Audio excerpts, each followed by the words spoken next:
Bonjour Sohail Cache. Aujourd'hui, nous abordons la politique d'immigration de Donald Trump. Est-ce qu'il y a d'autres dimensions à la politique extérieure des États-Unis que cette politique d'immigration dont on a tant entendu parler la semaine dernière? Bonjour tout le monde. En effet, il y a eu des points qu'on a pu conclure en dehors de la campagne électorale qui se concrétise avec la nouvelle administration américaine. Je dirais il y a 3 points essentiels. Le premier point, c'est déjà entamer un conflit qu'on va voir si c'est un conflit réel ou verbal avec l'Iran. Et ça tourne autour du rapport de l'accord nucléaire qui a été signé par Obama et qui est contesté par la nouvelle administration américaine. Le deuxième point qui est lié à ça, c'est le rapport avec la Russie, Poutine plus précisément, et c'est un grand enjeu, c'est-à-dire comment réconcilier un rapprochement entre les États-Unis de Trump et la Russie de Poutine, tout en essayant d'engager un conflit avec l'Iran qui est l'allié de Poutine. Et troisième point qui est soulevé et qui est lié à ça, et on en parle moins maintenant vu que la dimension que ça a pris le conflit avec l'Iran, c'est ce que Trump a appelé la zone de sécurité en Syrie. Et ça, c'est un sujet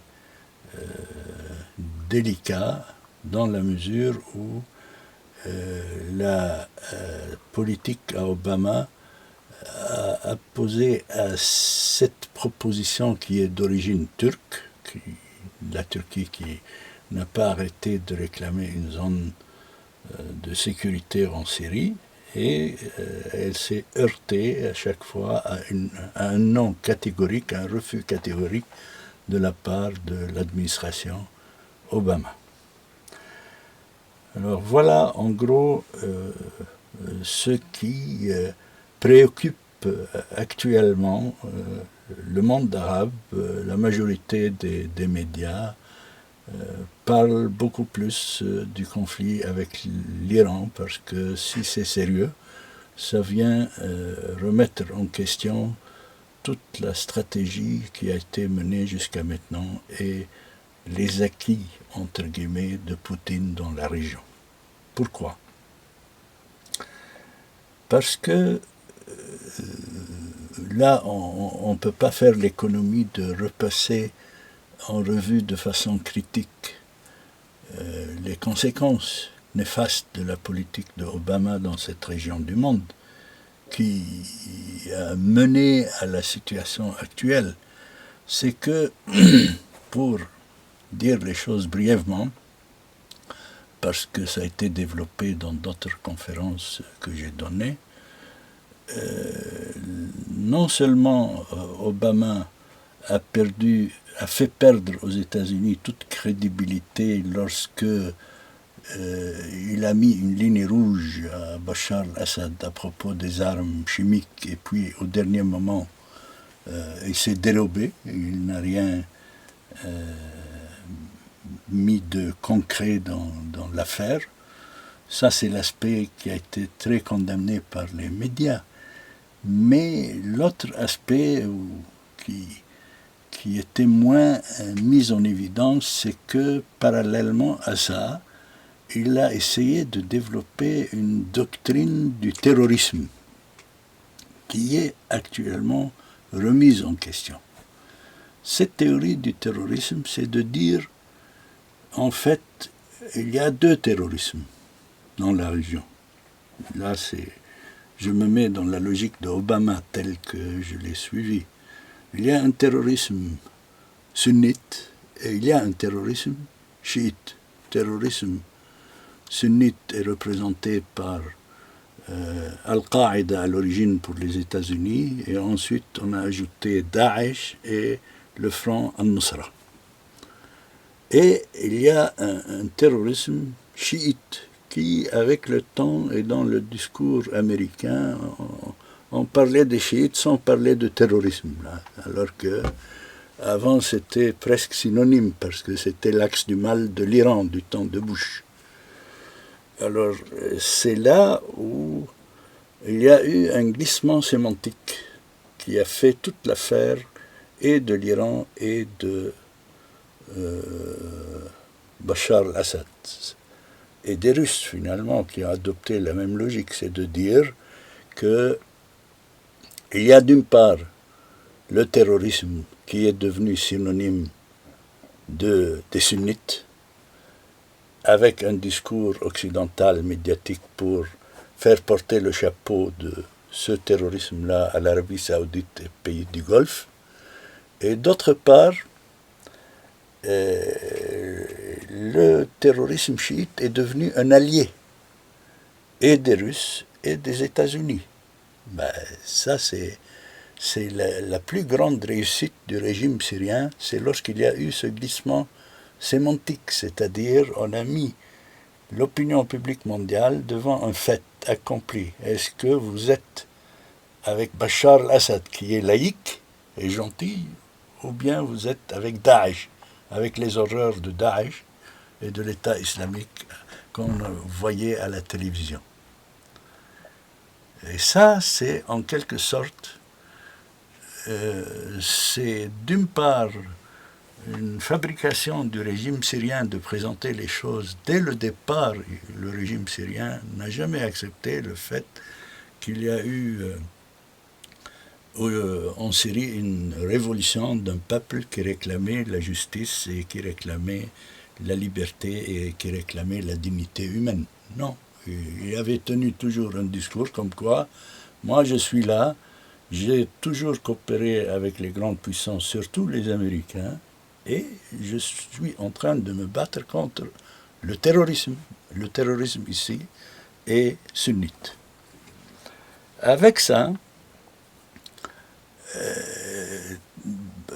on s'est retrouvé dans une situation surréaliste, c'est-à-dire, pour ce qui est de l'Iran, ils ont de la chance, c'est-à-dire, ils se battent en Iran avec une couverture aérienne américaine, et ils se battent en Syrie avec une couverture aérienne russe.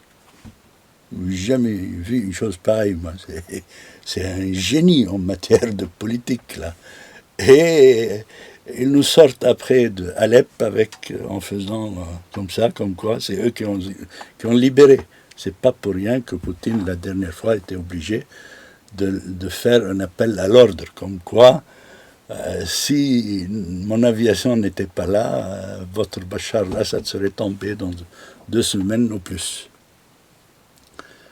Et donc, c'est dans ce contexte-là qu'il faut placer actuellement, si vous voulez, ce qui transparaît d'une politique étrangère américaine qui n'est pas sûre d'elle-même, mais si ça se concrétise et qui met le doigt sur le fait, comme on l'entend maintenant, il y a eu plusieurs déclarations de responsables de la Maison-Blanche, comme quoi l'Iran est le grand responsable, est le pays le plus terroriste du monde, disait un responsable de la Maison-Blanche, ou le pays qui soutient le plus le terrorisme à travers le monde. Ça, c'est un nouveau langage qui vient remettre en question, si ça s'avère vrai, ce glissement sémantique qui a eu lieu à un moment donné,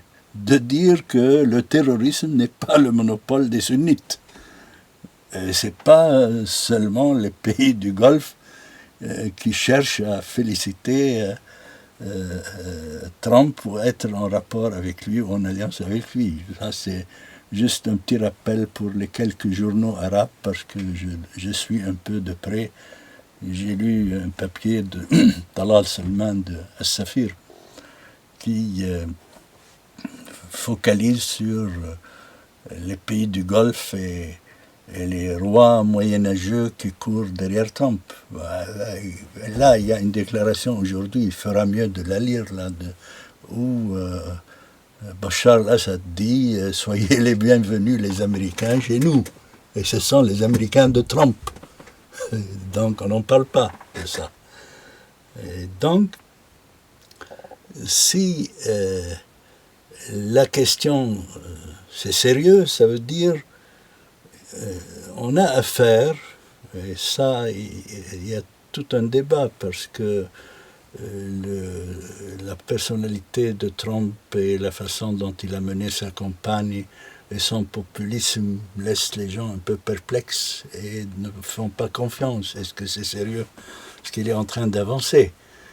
Si c'est sérieux de mettre un terme à cette arrogance iranienne et à cette politique confessionnelle dans la région et expansionniste dans les pays arabes, qui n'arrête pas de nous rappeler que l'Iran tient 4 capitales dans la région déjà, à savoir Bagdad, Damas, Beyrouth et Sanaa. Ça vient fausser le jeu, et ça veut dire aussi Trump aura un problème à régler, c'est comment réconcilier un conflit qu'il vient de déclencher verbalement ou effectivement, si ça passe concrètement après, comment réconcilier cette politique agressive contre l'Iran avec un souhait d'être en très bon terme avec Poutine, qui lui apparemment commence maintenant à défendre l'Iran, vu l'attaque américaine verbale, pour rappeler que même s'il a des divergences avec l'Iran par rapport au dossier syrien et de l'avenir de la Syrie, etc., il n'est pas prêt à lâcher gratuitement son alliance avec l'Iran sans avoir quelque chose en échange. Il faut voir le jeu des puissances, comment ça se passe à ce niveau. Et là, c'est un des problèmes essentiels actuellement qui préoccupe surtout et qui est actuel dans le monde arabe. Est-ce que c'est sérieux cette affaire, et jusqu'où c'est sérieux? La question du nucléaire, c'est secondaire, parce que ni les Iraniens qui ont menacé de remettre en question l'accord nucléaire, ni Trump lui-même est prêt à jeter dans la poubelle le nucléaire. Il est en train de faire du marchandage, puisque c'est un homme de business. Il l'a dit très clairement. J'ai pas vu un contrat aussi minable que ça. C'est-à-dire Obama avait signé un contrat où lui, il ne voit pas où est l'intérêt des États-Unis. Au moins, il aurait pu imposer aux Iraniens, à l'époque, Obama, un annexe à cet accord, de dire défendu de soutenir les Houssites au Yémen, défendu de soutenir Hezbollah au Liban et en Syrie, défendu de soutenir le régime confessionnel chiite en Irak, etc. Il aurait pu le faire. Il n'a pas fait, c'est-à-dire il a empêché tout le monde de toucher ou de déranger quoi que ce soit à la sensibilité iranienne, justement pour ménager son accord nucléaire qu'il considérait comme l'acquis du siècle. Voilà pour ce qui est du premier point qui a été soulevé. Malheureusement, on n'a pas le temps de développer les 2 autres points. Peut-être ce sera la prochaine fois qu'on abordera le problème de la zone de neutralité ou de zone de sécurité en Syrie et le rapport avec Poutine.